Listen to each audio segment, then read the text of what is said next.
Hola amigos! Okay, have to clear something up from the last video. I misled you guys. I made this guy seem like his name was either Bob or Marcos. Pero no se llama Bob, no se llama Marcos. We have to get things straight.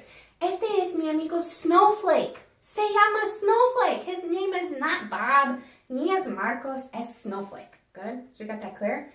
Este es mi amigo Snowflake. Hola amigos, me llamo Snowflake.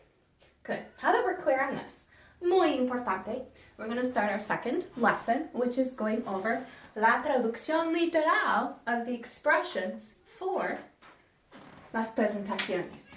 Okay?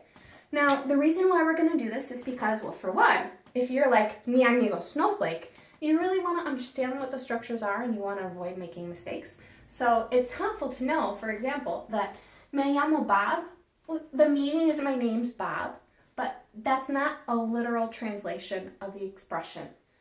Okay? Now, the literal translation of this is I call myself Bob.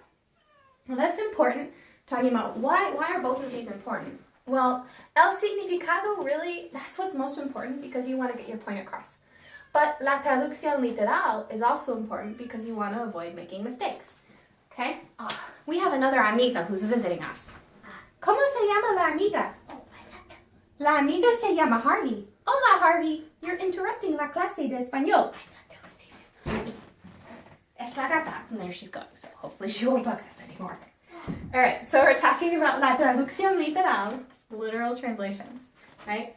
Me llamo Bob literally means I call myself Bob. That's important because you don't want to think it means my name. If you do, you're going to maybe make a mistake, okay? A common error is to say me llamo S, but that doesn't make sense because you're literally saying I call myself is Bob, right? Me llamo Bob, I call myself Bob. Me llamo Snowflake, I call myself Snowflake. Okay, so that's an important thing to know. Now, the literal translation of hola is indeed hello or hi. The literal translation of y tú literally is and you. Now, el significado, another meaning. I know in English we say a lot, what about you? So I use that a lot. Me llamo Molly, what about you? Pero we don't really, and you seems a little awkward in English. But in Spanish, y tú, y usted, perfecto. Okay? Now if me llamo Bob literally means I call myself Bob, take a guess.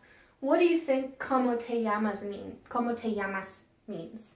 Because we know the meaning is what's your name. What do you think it might mean? Snowflake, what do you think?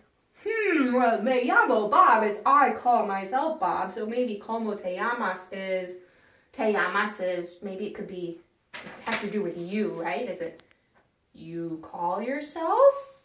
See? Oh, muy bien, Snowflake, you are very inteligente. Como te llamas literally means, what do you call yourself?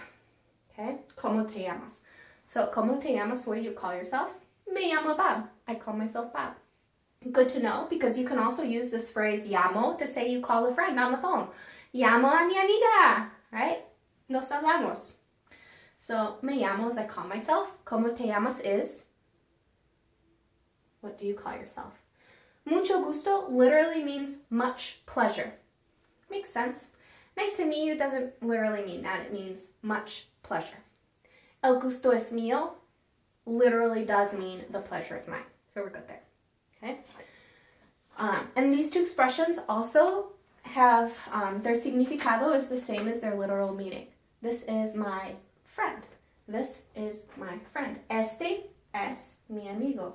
So literally it does mean this is my friend. This is my friend. Okay? So the ones to be aware of, the kind of red flag phrases are me llamo Bob, como te llamas, como se llama, and mucho gusto. These are not the literal translations. It's the meaning. So knowing that can help you avoid errors in the future. And that is our introduction to meaning, significado versus traducción literal. Something to keep in mind as we move forward with learning español. Okay? Gracias.